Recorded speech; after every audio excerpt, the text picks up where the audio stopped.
Now, to an issue that affects hundreds of families in Scotland every year. Shona Stalin from Glasgow lost her son Dylan to suicide in 2016.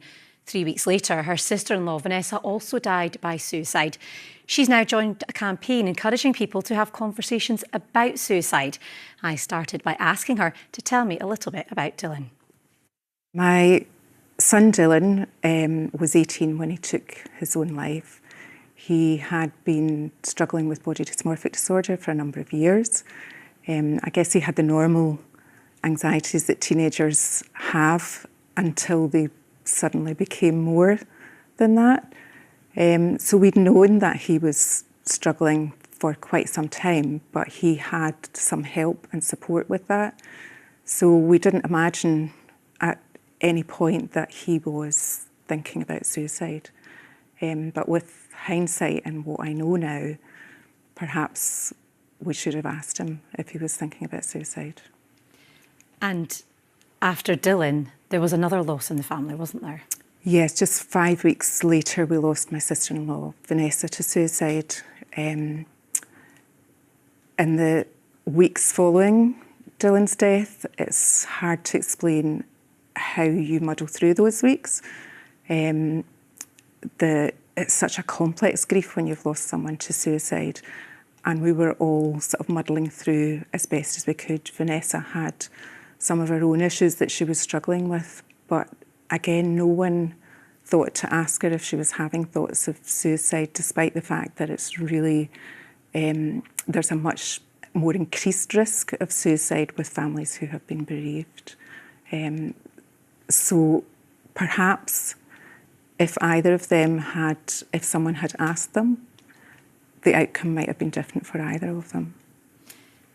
And that's the key message of a campaign that you're involved in, isn't it? Tell us about the campaign and who's taking part.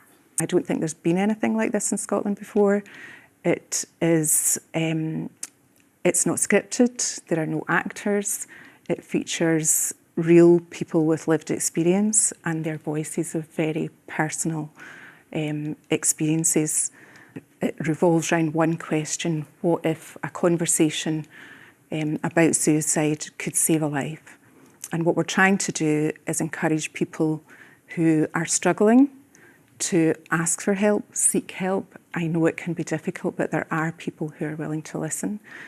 And maybe more importantly, what we're trying to do is encourage people who will be supporting other people or who can see people are struggling to ask the question, are you having thoughts of suicide? That might seem really scary. People worry that they're going to say the wrong thing. They worry that they might make it worse, that they're not an expert, that I don't know what to do if they say yes. But research shows us that it has the opposite effect. Asking someone directly could change and pause what they're thinking. It could give that person the first opportunity to speak about how they're feeling and seek help. You don't have to be an expert, you just have to be a compassionate listener. So really what we're trying to do is encourage everyone, anyone, to start a conversation about suicide and to know how to go about starting that conversation.